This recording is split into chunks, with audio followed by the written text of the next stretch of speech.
আমাদের নবীজির নাম কি?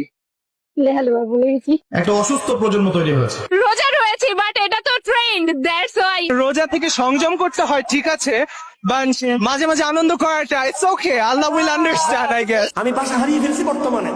এই প্রজন্মকে বোঝার কোনো ভাষা নাই। কেউ বিশ্বাস করতে চায় না সে মুরতাদ হয়ে গেছে, কেউ বিশ্বাস করতে চায় না সে মুনাফিক হয়ে গেছে। টোটালি একটা নাস্তিক প্রজন্ম তৈরি হয়েছে। পক্ষ এবং সিট দেখার আগে মায়া দেখছি, ওর সিট দেখার আগে দেখছি ওর পাশে মায়া পড়ছে কিনা, ও আগে এটা খেয়াল করছে। পাপকে তারা খুব একটা পাপ মনে করে না। ছেলে মেয়ের অবাধ মেলামেশা ওদের কাছে কোনো পাপ মনে হয় না, এটা স্বাভাবিক মনে হয়। যারা কমপ্লিট জাহান্নামী, বিনা হিসেবে জাহান্নামী যারা, এরা আমাদের মুসলমান ছেলেদের আইকন। মেসি কি জান্নাতি? জান্নাতে যাবে? মেসি যদি এখন এই অবস্থায় মারা যায় তাহলে ও কিভাবে আমার আইকন হয়? আমি ওর নামের লেখা টি শার্ট পরে কিভাবে ঘুরি?